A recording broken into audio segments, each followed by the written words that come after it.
Are you ready to take your real estate IQ to the next level? Do you want to know how top agents communicate with their clients and what data and sales tools they use to win in any market? Hi, I'm Jeremy Pilarski, and welcome to the first installment of Real Talk with Realtron, the official podcast of RE/MAX Realtron. I have 15 years experience selling real estate in and around Toronto and working with realtors to grow their business.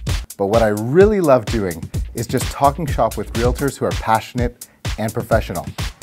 Whether it's a way to get a client to see what's best for them or to coax a buyer's agent into bringing an offer on your listing, there are secrets out there that can change your business. In this podcast, we'll bring those ideas along with key market information that every realtor in the GTA needs to know. Today, I'm joined by Alex Pilarski, broker of record at RE/MAX Realtron, and Cam Forbes, RE/MAX Realtron GM. Hello, hello. So we got the big cheeses here. Alex has been in the business forever. Forever. Got his license in 1972. That's right, on my 20th birthday, and 46 years in a month. Wow. And I'm only 39. I'm reading your bio here. You and my dad started RE/MAX Realtron in 1985 and have been growing it together ever since. Correct. Which iPhone was out at that time? Oh gosh, I don't think we had iPhones. I remember my dad had that phone that That's it looked right. like a house phone, but it was in your car. And it was operated by a Bell operator. Yeah, you had to call a person. And my call letters were JJ45925, Toronto. Wow. I don't know what that What's means. your phone number now? And Cam Forbes here, RE/MAX Realtron GM.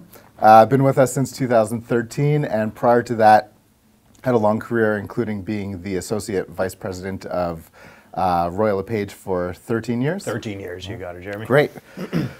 So we got everyone here. Let's get right started and into it. Don't we sound important? Holy moly. Yeah. There we go. Okay, let's start with the market. To me, 2018 has been the hardest market to figure out. I used to be able to just take, you bought it 5 years ago, 6% per year, and maybe a little more in 2015, 16. We could figure out the price. But in 2018, it's really fragmented. There are different segments and different indicators. So Cam, let's start with you. Treb Market Watch touted in the last month that sales are slightly up and new listings are slightly down. So their argument is that the market's tightening up and there's actually less supply for buyers. On the other hand, if you look at total listings available, there are currently more listings.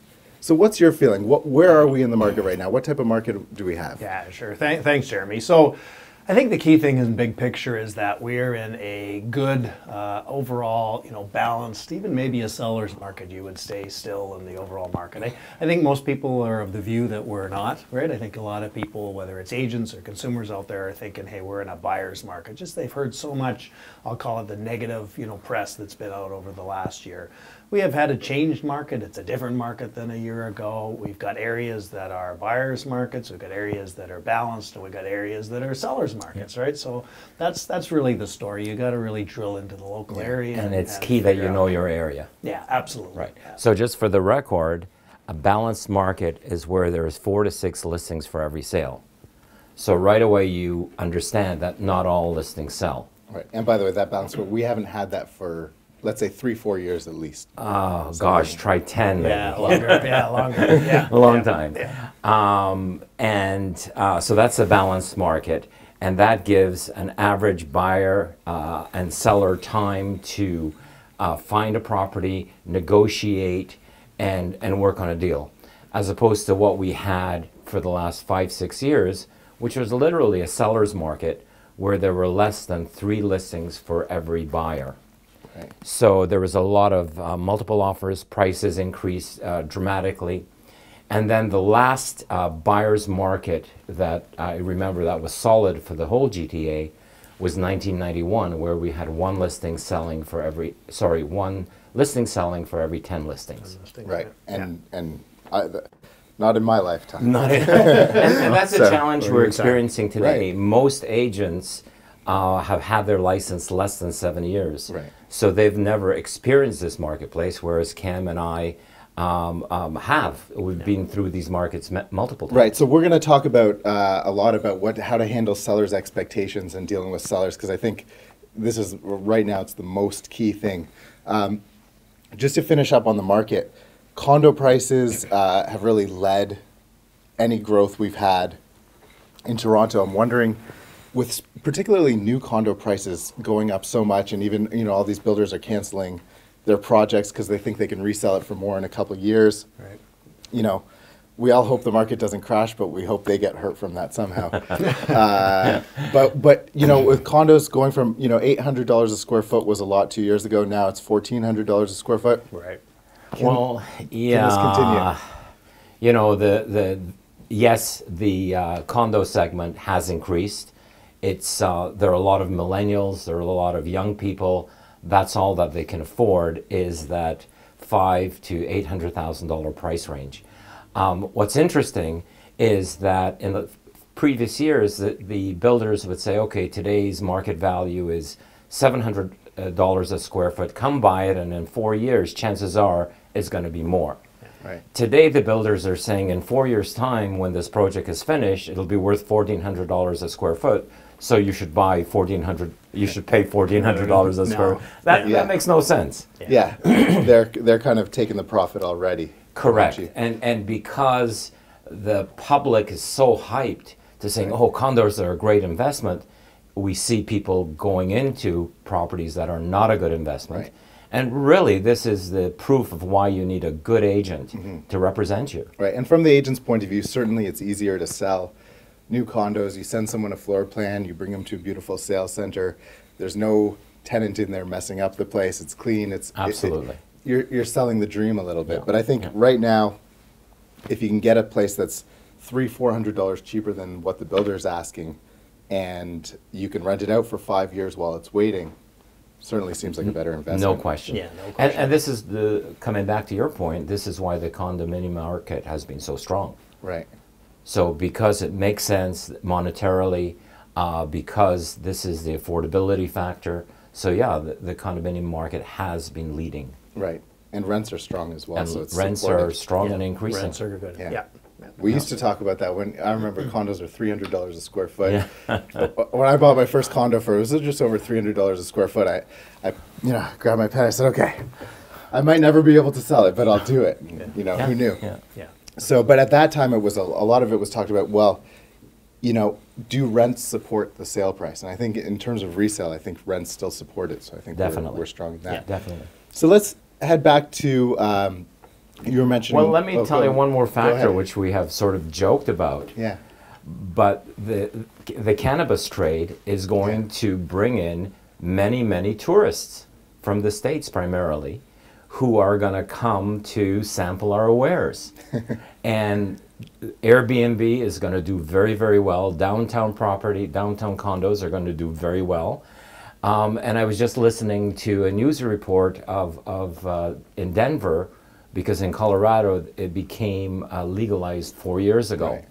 And they had tourist buses full of people going to weed shops and smoking up and having a great old time. So, And we're sitting here.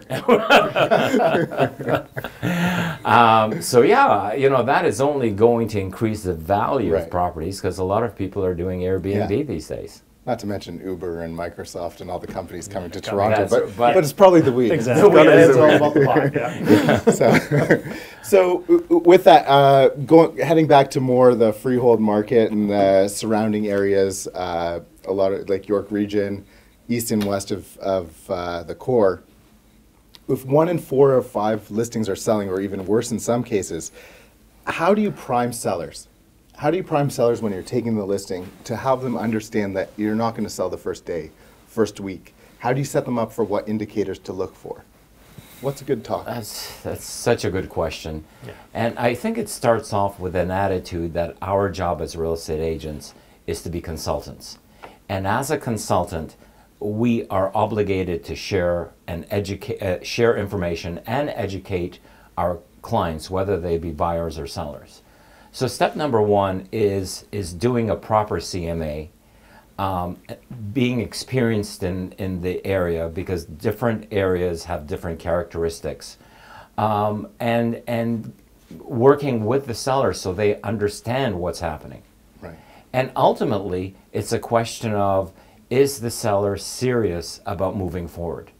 Because In a balanced market, there is a great opportunity to look around, find the right property, negotiate slowly without pressure from other people. And ultimately, what is market value, which is what a willing buyer will pay to a willing seller. So it's a great opportunity for that. If the seller is planning to, once they sell, to buy something new, then if they accept less than they expect on their home, they're going to buy for less than they expect on the new home. Right. So ultimately, this is the best market to buy in. Yeah. So someone moving up for sure, I think that's great. I think, we've all experienced sellers with crazy expectations. So Cam, when you have a buyer with those expectations, there's a lot of inner struggle. We always preach honesty and make sure you're telling them the right price every time. Seller. But when they say, I want to list 10, 15% more, 20% more than it's worth, Sure, what do you do? do you take the listing?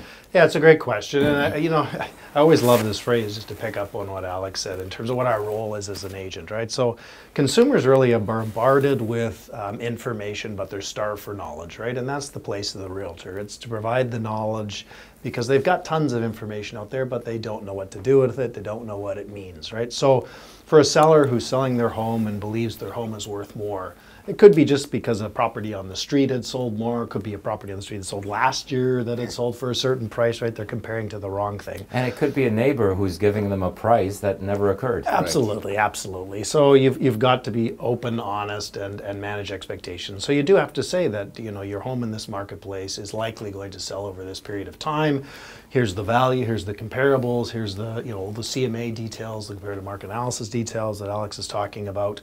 And what I've always found very helpful with sellers is that you also ask them, how would you like me to communicate with you on feedback, on how it's going with the listing, and how frequently. I'd always suggest to them that weekly we should, not necessarily sit down, but weekly we should have a call. I should share with you the feedback I'm getting from showings, from the marketplace, any new listings, any new sales, that sort of thing, so we can take action to ensure we stay on track to sell the home over the period of time for the value that it's worth, the value that's worth to that seller. So, but ultimately the question, do you take a home that's, a seller thinks 20% and you can't get them to convince? I'd say the answer to that is yes. With the proviso that you have been, fully informed them that the value you believe is 20% less. We'll give it a try. What's very important though on the market is that we adapt quickly. We don't sit there with a price that's too high for too long, because people will then think there's something wrong with the house, right? So you need to be adaptive. You need to move your prices if you are not getting enough activity to sell and not enough showings, that sort of thing. So. But the key is, like you said, the seller's motivation, and the reality is in a balanced market.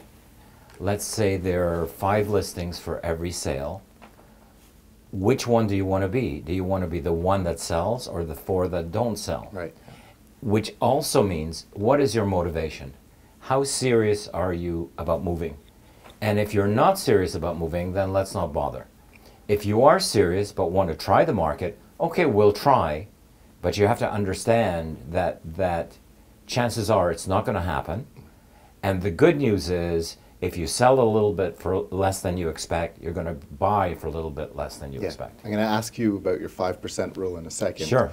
But, to me, I think a lot of people are talking about, it may not matter who gets the first listing, it matters who gets the last listing on a property. So sometimes if you end up walking away, it might come back to you, but then you got to give them a poison pill and all those things. And we can talk about that. Yeah, we've got a lot. Well, now we've brought it up. We're going to talk about. Pill. Why don't we take a quick break for 2 seconds, get reorganized here, and we'll talk about the poison pill when we get back in 1 second. All right, sounds like a plan. Perfect.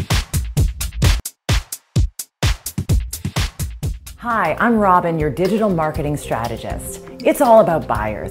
The more buyers that see your home, the more offers you will receive.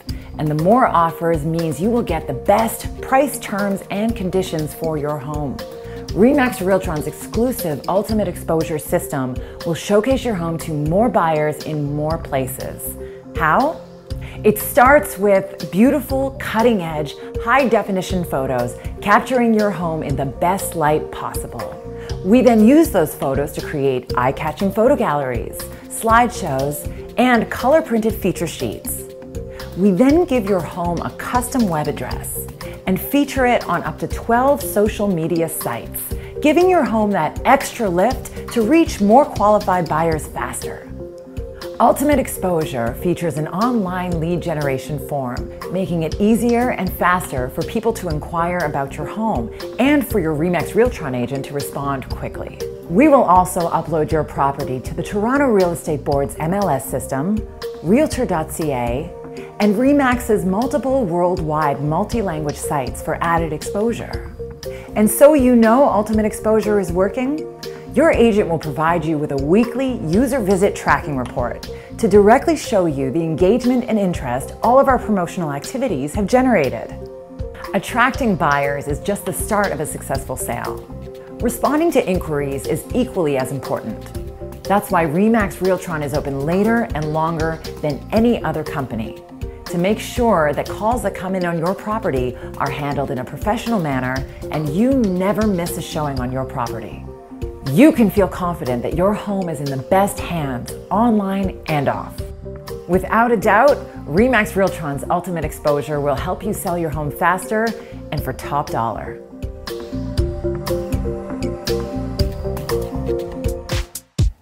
And we're back. Yes. That sounded very contrived. Yeah. We're back. So, Alex, before we left, we're going to talk about the poison pill because it's a fun thing. I like it. It's interesting. It's not only fun; it's reality. Right. And the concept of the poison pill comes in that there are always agents who give a seller the highest price possible because they want the listing. Then they tie up the seller for 6 months or a year, knowing that if the seller is desperate enough, eventually they'll reduce the price. Right. So we all get the call. Alex, you were great. You were really nice. If I was hiring someone to walk my dog or do anything else in the world, I would hire you. But to sell my house, I got this guy who we're going to assume now probably gave a lower commission. I know you haven't sold real estate for a while, Jeremy. But the common call comes in as, you're only going to give me $800,000 for my house. Somebody else is going to give me $1 million for my house. I'm going to go with the guy who's going to give me more. Right. Is that not the reality? Yes. Even though I haven't sold real estate for a while. That's the reality. Yeah. And of course we say, well, have you sat down? Have we talked to them? Correct. And we assume at this point they've done, they've signed. That's what so the poison pill comes in the knowledge that your competitor is coming in with a ridiculously high price and is going to bring down the seller over time. So being who we are, being honest and straightforward, really the honest discussion with the seller is, Mr. Seller, here is the market reports, here's the information. This shows your home is $800,000. This agent is hoping to buy your listing, which he is. He's offering you more, but that's not the reality. And rather than me taking a crazy price, I'd rather turn you down than let you down. I can't get you $1 million. I'm going to be straight with you. But there is one thing you can do. Rather than giving that agent a listing for 6 months or a year, basically say to him, and this is where the poison pill comes in, I'm going to give you 2 months to sell my house. Why 2 months? That's the minimum length of time that Toronto Real Estate Board allows. So say, fine, I'll give you $1 million, get me my price. I'm going to give you 2 months to do it. If you don't do it in 2 months, then I'm going to choose another agent. Because what we find is once a seller is tied up, they can't get out from the listing. Right. So the poison pill is limiting that agent who's trying to buy the house for a 2-month period in the hope and understanding that in 2 months' time, the seller will call you back and go, you were right. All he wants to do is to reduce my price. I'm ready to go with an honest, reliable, experienced agent. Right. I love that. I think that's the exact, you know. It's fantastic. Yep. You got to use that today for sure. And then what we were really supposed to talk about was your 5% rule. So there you go, 5% rule. You take the listing, you know, it may feel like a good price at the time. There may not be a good support in the market, but who knows what's happening. Well, comes down to sure, it even goes further than that. The challenge that we had in the last 5-6 years is that the market was increasing, the prices were increasing daily. If you missed a house at $1 million, if you waited another day, you would get $1.10 million or $1.20 million or $1.50 million. Prices were going up. Today is the reverse. Prices are going down because of marketing, of the balanced market. So if there are 6 houses for sale and only 1 buyer, the most anxious seller or the most serious seller will bring his price to a level that it attracts the buyers. So then all of a sudden there's a new price range. And no, it's not going up, it's not going down by tens of thousands like it was going up, but there is a general slight price decrease trend. So how we were before is trying to find where we are in the upswing. Now we're trying to find where we are in the downswing. Right. Because we as agents are trying to get the seller the best possible price. Right. So basically the market can't fix our mistakes. Correct. If the price is a little high, it won't catch up. That's right. That's correct. What exactly right. So I've been tracking prices since 1982. And what I've seen is, and the results are from the Toronto Real Estate Board numbers, is when a property is within 5% of market value, it sells. Right. If in 18 days it's not sold, it proves it's a minimum of 5% over value. Sometimes 10, sometimes 15, but at least 5. So why the market is so sensitive, and again, the Toronto Real Estate Board numbers prove it, is that the average list to sell right now is 99%. Right. Things are still getting their price when they sell. Correct. People are getting the market value and it sells quickly when it's within that 5% range. Right. So we have to find that range for the sellers, and so we have to adjust quickly because of the market. And literally that hasn't changed in, what is that? You're the accountant. 35 years. 35 years, absolutely. Yeah, it's the same rule. It's the 5%. Yeah. And the reason for that, Jeremy, is today more than ever, the public is educated. Right. You can go online, you can see what your neighbor sold for, you can see what people are listing for. So the public is educated, but it's not just a question of education, it's a question of what do you do with that knowledge. And that's where we come in to guide them and direct them how to use that knowledge to help them achieve their goals. Right. So Cam, the 5% rule, we're saying 18 days. I always find that a little tight, but I've done the math myself. You're right, unfortunately. Yeah. What do you do? So now 3 weeks on the market, 3 weeks have gone by, and 18 days. 18 days. I know, I can't take the 18 days. Exactly. It's like, from the agent's point of view, it's painful, 18 days. To be already talking about it, we're all a little bit in denial. So let's say, well, part of the problem also, sorry to interrupt, is that there is a tendency to shoot the messenger. So we as real estate agents are nervous to go to the seller and say, you know what, the market is a little bit different than what we anticipated. We have to react. Right. And so we're nervous about the seller saying, it's you. It's your fault. You haven't done enough open houses. You haven't done enough marketing. You haven't done this. You haven't done that. I chose an agent who was not as good as they promised. Right. So that's our real fear. And we have to get over that because it's a matter of, as a consultant, you have to tell the clients the truth, whether they like it or not. Yeah. So Cam, you're giving a call to your client and you want to reduce the price. Where do you start? Yeah, well, so it starts off, I mean, again, with the listing. So first off, you're talking to your seller every 7 days, right? So by the 18th day, you've spoken to him at least twice about the feedback in the market, and you're going to get feedback. It's going to be, it's not just price. Sometimes there's other issues as well, right? You can have a home that's had a dog that's been resident for a long time, so there's a smell when you get in the door, and the agent has suggested it be cleaned up, but the seller didn't want to, thinking it would sell anyhow. So there may be other things beyond price that need to be addressed as well. But at least you're every 7 days providing feedback on how it's going. So this is not a shock. You just don't want to shock people. You don't want to. That's the key thing, I think. A key message is. So keep them informed throughout. When you get to that 18 point, obviously you're booking a face-to-face, you're meeting with them face-to-face. Any news is best face-to-face, and certainly what is perceived by the seller as negative news face-to-face. But you got to come in, you're the expert, you're knowledgeable of the market, you got to come with the facts, and you can logically go through it. And some of it's just a review of what you've already talked about with the seller. So what are some of that facts? I know with CMA, obviously if anything's sold in the meantime, what hasn't sold, how many listings have come up. What are the other stats you can give in terms of showings and that type of feedback, maybe views online? Absolutely, absolutely. So a great thing is through websites you can actually get activity of people seeing the property that's listed for sale. You can get a sense for, okay, how many people have seen it and then how many showings have I had? So showings are a key indicator. If people aren't seeing the home, they're immediately saying, no, I don't want to see it. So there's something obvious to them without even seeing the home, and that is generally price, right? So they haven't gone in, they haven't smelled, they haven't seen the house or anything. So that's the first place, is obviously take a look at what the activity is from just looking at the property, and then the showing activity. And the showings that do happen, and there's likely a few showings even if it's an overpriced home, you'll get the feedback from those specific buyers about price, and you'll also be able to possibly know the buyers might have bought something else on the price they paid for it. So that's also very helpful, right? Yeah, but I think a key thing is also a lot of agents don't know. You can get the stats right off Realtor.ca of how many people viewed the property, how many people from there after they viewed the property, how many pictures they viewed, and how many favorited. Right. And I think if you get a sense of your listings in your market, you can really see a difference.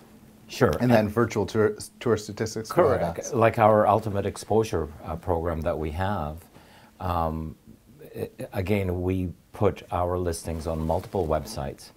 So not only are you getting the websites that you mentioned, but there are other websites that we have access to. Right. So that shows the seller how we're exposing their home in many different ways. Right, and we get them on, and then the key thing is to track and say, okay, well, we expected 700 people to see it here, 300 people to see it here. Maybe it happened in the first week, but you can see the diminishing numbers over time. Correct. So I think that's really key to bring that information.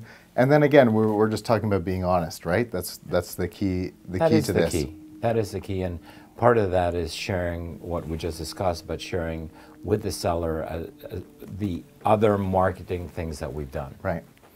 So turning to buyers, if we've got all these overpriced listings and sellers who are going to have to come down on their price, we might be the first podcast ever to talk about price reductions in the first episode. Yeah. I don't know. But if we're working with buyers and buyers are seeing opportunities there, what I want to know is, can we lowball some sellers? Are there opportunities out there that aren't being had? Because I know sellers, would always say to me, well, how come no one even brought a low offer, right? Right. You get offers that are good, or you don't get offers. So maybe it's time, 2018, is it time to start lowballing with some offers? What do you think? Yeah, no, let me deal with that one. So you always, with your buyer, want to provide them the advice to put their best foot forward, right? Regardless of the marketplace, regardless of the property. So it's never helpful when somebody lowballs, right? Because the seller knows it's a lowball, right? And you just upset them, you make them angry, and they're not even wanting to see an offer. You're not even going to get a sign back. No, you're not even going to get a sign back. Exactly. And honestly, we've seen many sellers who get so upset that they say, I am not going to sell to that buyer. Right. And regardless I just don't of like them. I don't want them. Yeah, it's an emotional time, regardless of the motivation. Yeah. My rule was always, if a buyer was telling me to send an offer that was 10% lower than ask, I would make the call first. And I always want to make the call to the agent and say, look, this is what my buyer wants to offer.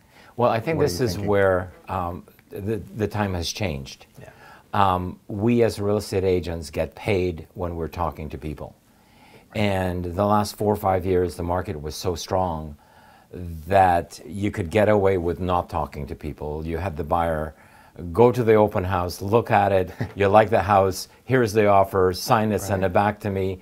You then send the offer to the agent, get it accepted, great. You email the buyer, okay, we made a deal, and your hands were clean. You never met anybody. Right. That was an anomaly. And you complained when there was traffic on the way to deliver the deposit, right? Deposit, right. So that was an anomaly. We get paid to talk to people. You get paid to present offers. You get paid to do a listing presentation. Sometimes you don't get paid that particular night, but you're planting seeds, and in the future you will get paid.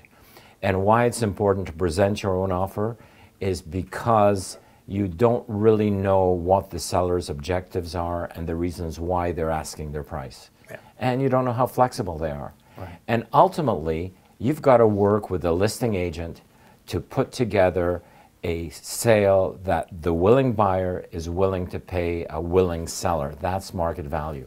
Right. And unless you're meeting with people and finding out their reasons why they want their prices, you may learn something that, oh, you're right, I didn't realize that you have done this to the house. Now you go back to your buyer and you say, you know what, this is why they want their price. They have done this, this, this, and this to the house. That raises the value. And I didn't think it was market value, but yes, now it is because of these reasons. So yeah, in-person presentations, that was critical. You know, it was only maybe 8-10 years ago where most offers were presented in person regardless. And it was always strange that there was one, you know, someone emailed it in or almost said faxed in. Yes. So it was strange at the time. But now, you know, a property sitting on the market, an offer 90% gets emailed in. We got virtually zero chance of acceptance, right? Zero chance. Absolutely. Absolutely. So, and I think it's beneficial to the buyer and the seller to get everyone together in person. So I think, you know, we really have to promote in-person presentations. Yeah, the specifics. So the specifics are key, and this is again is any market, but it's a good reminder for all professional salespeople out there, agents out there. Is first off, you got to present the offer in person. You got to have certified funds or a bank draft. You've got to have that material deposit, right? You can't put in some really low deposit. Right. It's funny when the market was hot, you would find people who'd be faxing in things, and many situations. We had an agent who wanted to fax in a deposit check. Yeah. And many situations you can recount the person who was there in person got it, and they got it not necessarily for a greater price. They got it because they were there in person with their buyers and could respond quickly. You know what? I was actually speaking to one of our agents 2 weeks ago. It was a multiple offer situation. They presented in person. The other offer came in via email. And because they were sitting there and the buyer was outside, we got the sign back, we did the deal, and the agent who emailed it in didn't even have a chance. Right. But ultimately, here's the real question, okay? Effort is rewarded. If you are not willing to put in the effort to present an offer, what do you think you're entitled to a $15,000 check? What effort did you put out? Yeah. And also, it goes to the buyer. You need to, with your buyer, do a CMA as well. And I think that's another reminder to agents, right? You need to do the CMA before you put the offer in, so you know it's not a lowball offer, that it's a good offer. Exactly. It may be off the listing price, but at least it will reflect market value. And here's the other factor too. You may be dealing with a listing agent who knows it's overpriced, but the seller isn't listening to them. And you come in as a fresh individual, show them the information that the listing agent was reluctant to show them, and show the seller that in fact his listing price is high and that this is a realistic price, and that you can help them move forward with their lives, because their lives are on hold until the home is sold. Right. So I think that's huge. I think we all agree. Let's get back to in-person presentations. Let's turn some of these buyers who want to buy, some of these sellers who are sitting there on the market into deals. And the rule I have is if it looks easy and it requires no effort, chances are you're not going to get paid. Yeah, absolutely. There is no Santa Claus. Agreed. There is no free lunch. I'm sorry. So talking about getting paid, let's move ahead. We're really 2 months away from 2019. How did that happen? Time's flying, but we're really looking to, maybe squeezing another couple deals out of 2018, but we're really on to our thoughts of 2019. The work you do today in the next 60 days is really going to pay off in 2019. So Cam, what's really important? What should agents be doing with the last 2 months of their year to make sure that next year, regardless of the market, is the best year ever? Yeah, so first off, they should be setting a goal for next year, right? So they should be taking a look at their business over the last few years, see where their business came from, and see what's their goal. Hopefully they've got a coach, somebody to actually help them out, like our branch managers, to actually give them some advice on what that goal should be and how to achieve it. And then they got to figure, okay, where's that business going to come from? And always repeating referrals, a key element of every business. You always start there. So they should be then, okay, all my past clients, all of my friends' family, I need to be in touch with them now. So often historically, and some people think this is out of date, but calendars work. So it's a great opportunity to go by and visit this time of year, bring a calendar for 2019, and have a conversation about their plans and people they know and what they're doing in 2019. Comes down to personal contact. Absolutely. So don't just mail out the calendars, No. deliver the calendars. Yeah.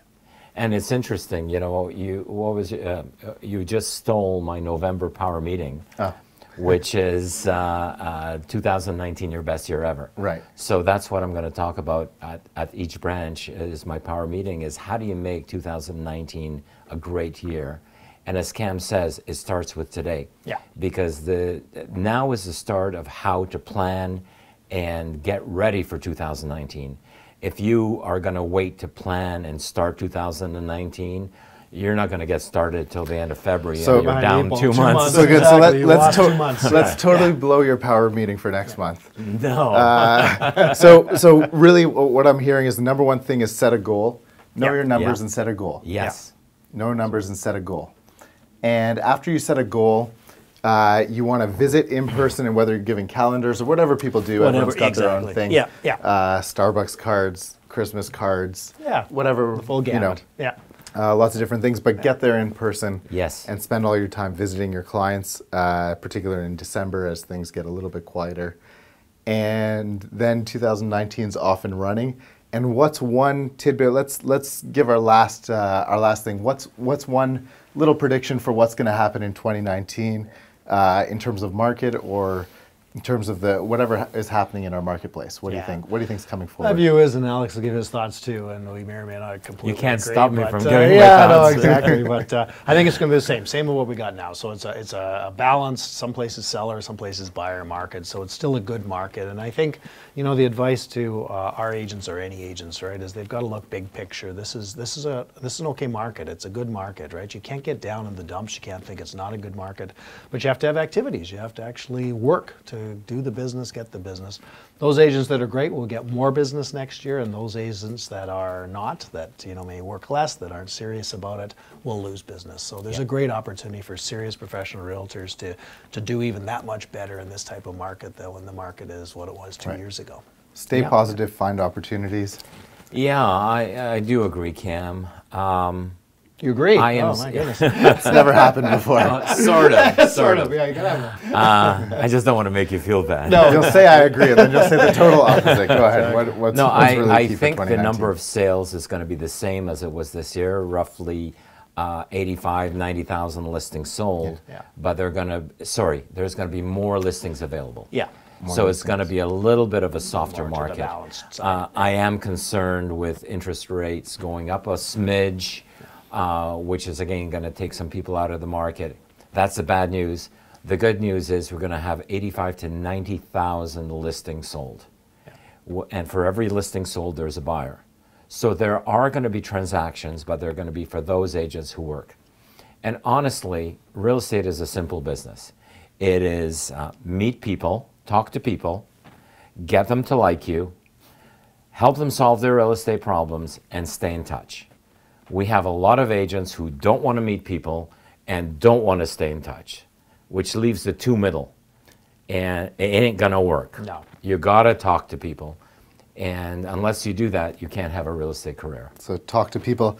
And stay in touch. Yeah. Great. And because you guys let me host, I will take the last word. And my tip for 2019 going forward is figure out what you have a lot of business in and do the opposite. So if you have a lot of buyer leads, use those buyer leads to go after sellers and Correct. present yourself as someone who has a lot of buyers. And if you have a lot of sellers, start placing ads in ways you wouldn't have done to get the opposite. It's going to help with your sellers. That's my tip for next year. I think we got a lot covered in our first podcast. Just to recap, we talked about how we're in a balanced market. We talked about how the new condo prices have exceeded a little bit where they should be, or maybe a lot. We got a good lesson in the poison pill. We got Alex's 5% rule. And what I love that we talked about is we talked about presenting offers in person, having a bank draft, being professional, sticking to the fundamentals, and getting out to your clients and meeting everyone to have a great 2019. So thank you so much to Alex and Cam. Thank you to all of you listening. Keep an eye out for our next month's podcast. Keep an eye or an ear? Either one. You can watch or you can listen. Keep watching, keep listening, and we will get our next podcast out. You'll see the topic really soon. And this is going to be a fun medium that we can speak to all of our agents and whoever wants to listen and learn a little bit about the real estate market. Sounds like a plan. For Real Talk at Realtron, I'm Jeremy Pilarski, signing off. Signing off. All right. See you later. There you go. Thanks.